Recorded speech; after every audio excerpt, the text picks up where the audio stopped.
వరంగల్ జిల్లా నర్సంపేట పట్టణంలో భవన నిర్మాణ తాపీ సంఘం ఎన్నికలు ఫిబ్రవరి 1వ తేదీన జరగనున్నాయి. కాగా అధ్యక్షులుగా రుద్రారపు పైడయ్య పోటీ చేస్తున్నారు. ఈ సందర్భంగా వారు మాట్లాడుతూ సుమారు 35 సంవత్సరాల నుంచి తాపీ వర్కర్స్ యూనియన్ లో పనిచేస్తున్నామని, ఈ ఎన్నికలు 2 సంవత్సరాలకు ఒకసారి జరుగుతాయని, గతంలో అధ్యక్షునిగా కొనసాగాలని, ఈసారి అధ్యక్షునిగా పోటీ చేస్తున్నానని తెలిపారు. ఈ కార్యక్రమంలో వారితో పాటు చంద్రయ్య, రాజు, కుమారస్వామి, రాజన్న, రాజు, సాంబయ్య తదితరులు పాల్గొన్నారు. మన కార్మికుల సంఘంలో అందరూ సభ్యత్వం పొందిన వాళ్ళు 600 మంది సభ్యులు ఉన్నారు. మేము ప్రతిసారి కూడా ఎలక్షన్స్ పెట్టుకొని 2 సంవత్సరాలకు ఒకసారి దీని కమిటీ మార్చుకుంటూ దీన్ని డెవలప్ చేసుకుంటూ దీంతో మేము ప్రజలకి ఏ సమస్యలు వచ్చినా ఏది వచ్చినా కూడా ఎన్నుదండలా ఉండి అందుబాటులో ఉండి మేము ప్రజల సమస్యలు కార్మికుల సమస్యలు అన్నీ తీర్చుకుంటూ మేము ప్రతిసారి కార్మికులతోటి అనుసంధానంగా ఉండి ప్రతిసారి కార్మికులకు మేము అండదండలుగా ఉండి కార్మికులందరినీ కూడా మేము అది చేసుకుంటూ కార్మికులతోటి కార్మికులతోటి మేము మంచిగా వండుకుంటూ ప్రతిసారి ఎలక్షన్స్ పెట్టి నేను ఇంతకుముందు కూడా ఒక 25 సంవత్సరాల క్రితము నేను ఉపాధ్యక్షుని కూడా ఈ సంఘానికి ఉపాధ్యక్షుడు కూడా చేసిన అప్పుడు ఇనానమస్గా.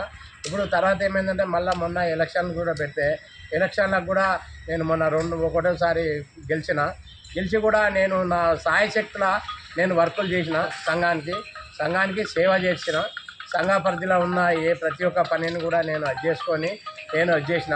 ఇప్పుడు కూడా నేను ఇక్కడ ఆసారి కూడా నాగమయ్య గుడి టెంపుల్ కూడా నేను అధ్యక్షుడు కాగానే నాగమయ్య గుడి టెంపుల్ అది చేసుకొని ఆ నాగమయ్య గుడి టెంపుల్ కూడా కట్టినాము. తర్వాత ఇప్పుడు నాగమయ్య టెంపుల్ కూడా ఇక్కడ ఫారెస్ట్ ఆఫీస్ దగ్గర మా భవన నిర్మాణ కార్మికులతో వేరే వాళ్ళు ఎవరిని కూడా ₹1 సందా తీసుకోకుండా బయట నుండి ₹1 అది చేసుకోకుండా మా భవన నిర్మాణ కార్మికుల కాడికి తిరిగి మేము సందాలు వసూలు చేసి మేము టెంపుల్ కూడా కట్టుకోవడం జరిగింది. మాకు ఇక్కడ పెద్ద బిల్డింగ్ కూడా కట్టుకోవడం జరిగింది. దీన్ని 25-30 ఏళ్ళ కింద. పేరు కుమారస్వామి ఎలకంటి.